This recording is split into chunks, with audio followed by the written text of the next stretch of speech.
শেখ হাসিনার বিস্ফোরক সাক্ষাৎকার নিয়ে আপনারা জানেন যে বাংলাদেশের সাবেক প্রধানমন্ত্রী শেখ হাসিনা কলকাতার প্রসিদ্ধ দৈনিক এই সময় একটি সিরিজ সাক্ষাৎকার দিয়েছেন।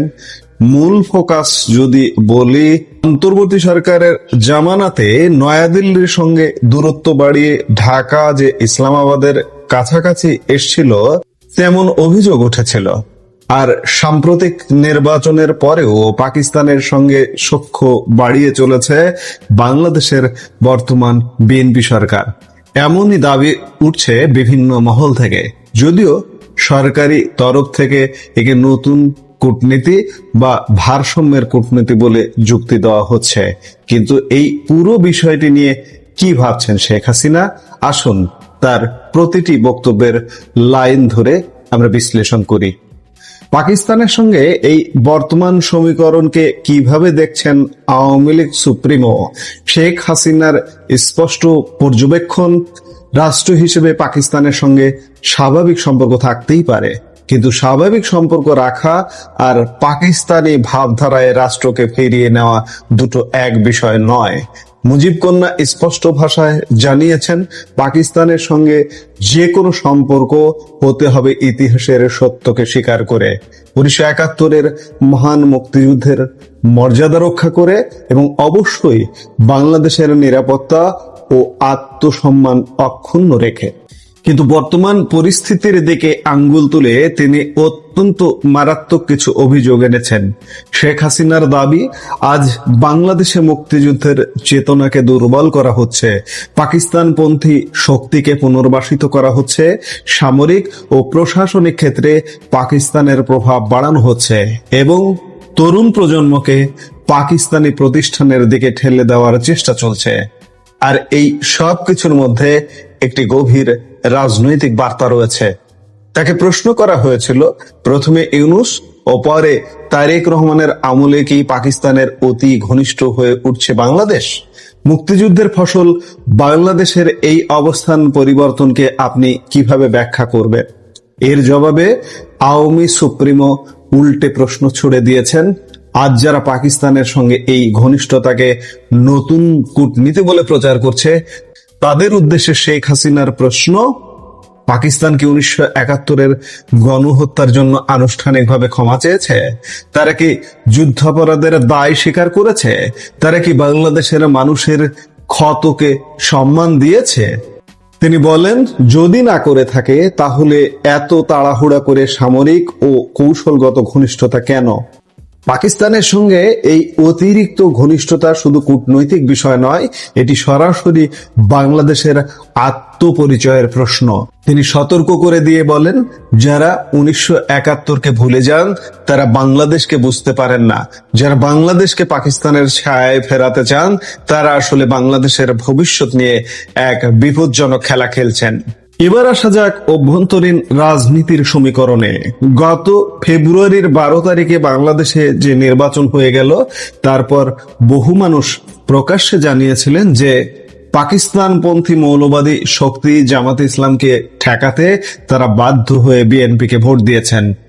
এই প্রেক্ষিতে শেখ হাসিনাকে প্রশ্ন করা হয়েছিল, তারেক রহমানের নেতৃত্বে বিএনপি সরকার কি জামাত বিরোধী সেই রায়ের মর্যাদা দিতে পারছে? আওয়ামী লীগ সভানেত্রী শেখ হাসিনা এর উত্তরে যা বলেছেন তা বর্তমান সরকারের সমর্থকদের জন্য বেশ অস্বস্তিকর। তিনি বলেন, যারা ভেবেছিলেন বিএনপি ক্ষমতায় এলে জামাতের যে অপেক্ষাকৃত ভালো হবে, তারা আসলে ইতিহাস ভুলে গিয়েছিলেন। শেখ হাসিনার চেনা রাজনৈতিক অবস্থান পুনরুল্লেখ করে তিনি বলেন, বিএনপি ও জামাত একই মুদ্রার এপিঠ ও পিঠ। তার দাবি, বিএনপির হাত ধরেই বাংলাদেশের রাজনীতিতে যুদ্ধাপরাধীদের দল জামাতে ইসলামের পুনর্বাসন হয়েছে। জামাত বিএনপির দীর্ঘদিনের জোট সঙ্গী, মুখে ভিন্ন নীতি আদর্শের কথা বললেও তারা উভয়েই মুক্তিযুদ্ধ বিরোধী রাজনৈতিক চেতনার অংশীদার। এদের ভিন্ন হিসেবে দেখার কোনো সুযোগ নেই। এরপর শেখ হাসিনা পাল্টা প্রশ্ন তোলেন, যদি মানুষ জামাতকে ঠেকাতে বিএনপিকে ভোট দিয়ে থাকে, তাহলে বিএনপি কেন মৌলবাদী শক্তিকে প্রশ্রয় দিচ্ছে? কেন মাজারে হামলা হচ্ছে, কেন সুফিদের দরগা নিরাপদ নয়, কেন সংখ্যালঘুরা আতঙ্কে রয়েছেন, কেন হিন্দু বৌদ্ধ খ্রিস্টান আহমেদিয়া আদিবাসী কেউই আজ নিরাপদ বোধ করছেন না, কেন পাঠ্যপুস্তক সংস্কৃতি প্রশাসন শিক্ষা প্রতিষ্ঠান ইত্যাদি সব জায়গায় অসাম্প্রদায়িক চেতনার উপরে আঘাত আসছে। এই সাক্ষাৎকারে সবচেয়ে আকর্ষণীয় এবং ভারত বাংলাদেশ ভূ রাজনীতির জন্য সবচেয়ে গুরুত্বপূর্ণ অংশটি ছিল ভারতের ভূমিকা নিয়ে। শেখ হাসিনাকে প্রশ্ন করা হয়েছিল বিএনপি সরকারের সঙ্গে নয়াদিল্লি দ্বিপাক্ষিক সম্পর্কের একটি নতুন ইনিংস শুরু করেছে, এর ফলে কি আপনার অবস্থান দুর্বল হচ্ছে? সম্পর্কের স্বার্থে ভারত যদি আপনাকে বিচারের জন্য ঢাকায় ফেরত পাঠাতে চায়, আপনার পদক্ষেপ কি হবে? এই কঠিন প্রশ্নের জবাবে অত্যন্ত কূটনৈতিক ও দৃঢ় উত্তর দিয়েছেন মুজিব কন্যা শেখ হাসিনা। তিনি বলেন, একটি সার্বভৌম গণতান্ত্রিক রাষ্ট্র হিসেবে ভারত তাদের কূটনৈতিক কার্যক্রম পরিচালনা করে। বাংলাদেশে যে সরকারি ক্ষমতায় থাকুক, তাদের সঙ্গে ভারতের যে যোগাযোগ থাকবে এটাই স্বাভাবিক। তিনি স্পষ্ট করে দেন, এর সঙ্গে তার অবস্থান দুর্বল হওয়ার কোনো প্রশ্নই জড়িত নয়। কারণ হিসেবে তিনি জানান, আমার অবস্থান নির্ভর করে বাংলাদেশের মানুষের উপর। এখানে আমি একটু যুক্ত করতে চাই যে অনেকে ভাবেন বা ভাবছেন এই যে নির্বাচনটা হয়ে গেল এবং বিএনপিকে এক প্রকার ভারত সমর্থন দিল, অনেকে আওয়ামী লীগারও অনেকে মন খারাপ করেছেন যে ভারত কি বিএনপির দিকে ঝুঁকে গেল না। শেখ হাসিনা স্পষ্ট করে বলেছেন যে বাংলাদেশের সরকারে যেই থাকবে তার সাথে স্বাভাবিক কূটনৈতিক সম্পর্ক কিন্তু থাকতে হবে ভারতের, এটাই স্বাভাবিক।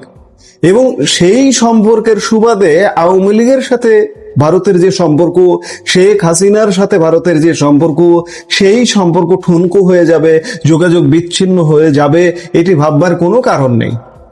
সেই সম্পর্কটি সম্পর্কের জায়গায় আছে। একটি উদাহরণ দিয়ে বলি যে একটি বাবা মা চরিত্রের জায়গায় বাবা মাই কিন্তু থাকেন, বাবা মা কিন্তু ভাই বোন হয়ে যান না। কাজেই সম্পর্কের জায়গাটাও ঠিক এমনটাই। শেখ হাসিনা ভারতের জনগণ ও সরকারের প্রতি কৃতজ্ঞতা প্রকাশ করে বলেন, কঠিন সময়ে তারা আমাদের পাশে দাঁড়িয়েছেন, কিন্তু আমাদের অবস্থান অন্য কোনো রাষ্ট্র কিংবা সরকারের সমর্থনের উপর নির্ভরশীল নয়। সরকারে থাকতে আমি ভারতের সাথে সম্পর্ক উন্নতি করেছি বাংলাদেশের জনগণের স্বার্থে, কিন্তু বাংলাদেশের সার্বভৌমত্ব কখনো বিসর্জন দেইনি। এই সময় শেখ হাসিনাকে প্রশ্ন করেন যে তারেক রহমান সরকারের সঙ্গে ভারতের এই সুসম্পর্ক স্থাপনের প্রয়াস কতটা সফল হবে। শেখ হাসিনা কিন্তু মনে করেন এই প্রয়াস ফলপ্রসূ হবে না। তার মতে দুদেশের টেকসই সম্পর্কের প্রকৃত ভিত্তি হলো তিনটি বিষয়: বাংলাদেশের সত্যিকারের গণতান্ত্রিক শাসন ব্যবস্থা, মুক্তিযুদ্ধের চেতনা এবং সংখ্যালঘুদের নিরাপত্তা। তিনি মনে করিয়ে দেন, যারা এগুলো নিশ্চিত করতে ব্যর্থ হচ্ছেন, প্রতিনিয়ত হীন রাজনৈতিক উদ্দেশ্যে ভারত বিরোধী অপপ্রচারকে প্রশ্রয় দিচ্ছেন এবং অতীতে ভারতের নিরাপত্তাকে হুমকির মুখে ঠেলে দেওয়ার চেষ্টা করেছেন, তাদের সঙ্গে ভারতের কোনো নতুন ইনিংসে দীর্ঘস্থায়ী হওয়ার কথা নয়।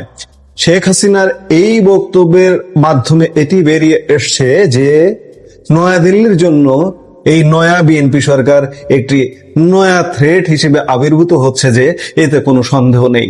দর্শক, শেখ হাসিনার এই দীর্ঘ সাক্ষাৎকারের তৃতীয় পর্বটি বাংলাদেশ এবং ভারত দুই দেশের রাজনৈতিক মহলেই ব্যাপক আলোড়ন সৃষ্টি করবার কথা। একদিকে যেমন উঠেছে ঐতিহাসিক চেতনা ও সার্বভৌমত্বের প্রশ্ন, অন্যদিকে এসেছে ভূ রাজনৈতিক ভারসাম্যের জটিল সমীকরণ। পাকিস্তানের সঙ্গে এই বর্তমান ঘনিষ্ঠতা কি সত্যিই আমাদের ভারসাম্যের কূটনীতি, নাকি এর পেছনে লুকিয়ে আছে অন্য কোনো রাজনৈতিক এজেন্ডা? ভারতের সঙ্গে বর্তমান সরকারের নতুন ইনিংস কি সত্যি দীর্ঘস্থায়ী হবে? এখন সেগুলোই দেখার বিষয়। শেখ হাসিনা বলেছেন যে না, এটি হবে না। আমরাও বলতে চাইছি যে ভারতের জন্য বর্তমান বিএনপি সরকার নয়া থ্রেট তৈরি করেছে, যে তাতে কোনো সন্দেহ নাই। এখন দেখার বিষয়, সবে 4 মাস হতে যাচ্ছে, 4 মাস পূর্ণ হতে যাচ্ছে আর কয়েকদিনের মধ্যে। এই সরকারের আরো কিছুটা দেখতে হবে যে ভারত এটিকে কিভাবে দেখছে, বা বিএনপি সরকার আরো কিভাবে রোল প্লে করছে ভারতকে থ্রেটের জন্য। সেটি দেখবো আমরা নিশ্চয়ই।